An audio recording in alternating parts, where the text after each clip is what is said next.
Hi guys, so today we're going to be going over the snatch grip deadlift. It's very similar to the regular deadlift, however the biggest difference is going to be the wider grip on the bar called the snatch grip. So this movement is a progression to the full snatch, which we're not going to go over today. Typically with this movement we will see it be performed by power athletes, only power athletes, and CrossFit athletes. So just some common mistakes: because of the wider grip on the bar, we're going to see it's a little bit more difficult, just like the regular deadlift, to get our hips slightly above the knee and to be in that proper position. Another mistake we're going to see is leaning too far forward with our shoulders way in front of the bar. They should be slightly in front and above the bar, not too far in front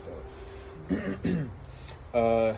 And then so just some things, just some verbal cues we're going to go over. We're going to try to push through the floor with our feet. I'm going to have my guy back here try to do that in a few seconds.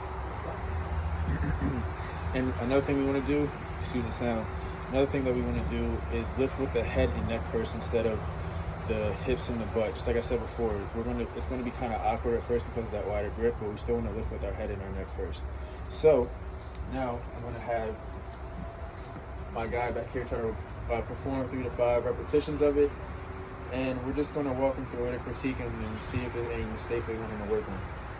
So, ready? Alright, cool. So, setting up. So what I want you to do is, I want you to grab the bar just like we went over before.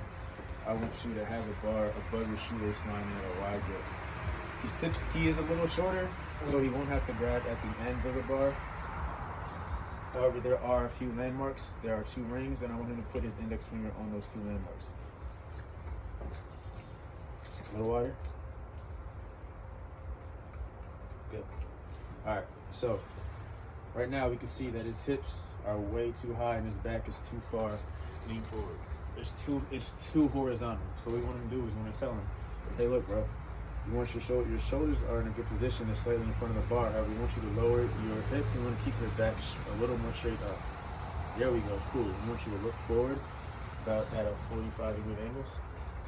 Cool, great. Now, like I said before, keep the bar a little bit closer to you. I know you're getting a little tired, I'm sorry. Now go back down. Now, like I said before, lift with the head and neck first.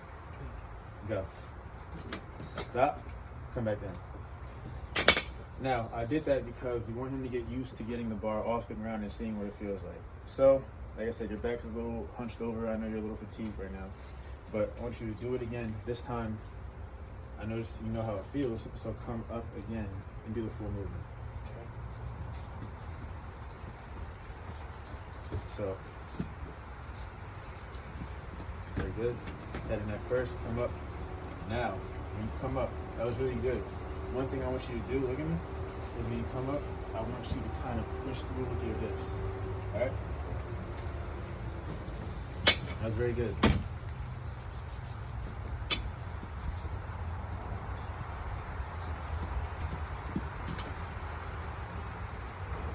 Excellent. You can go back down. Now, one thing before, he hasn't really practiced this movement or the regular deadlift, so we can see, like I said before, his back is a little bit more hunched over. That's why I told him try to keep your hips low but still slightly above your knee. Some verbal cues, like I said, push through the ground. And another comment, not really a mistake, but something just to finish off the end of the movement, we do want him to kind of push through with his hips. This is technically a hinge movement, so we want him to finish that off. So that is all for the snatch grip deadlift. I'll see you soon.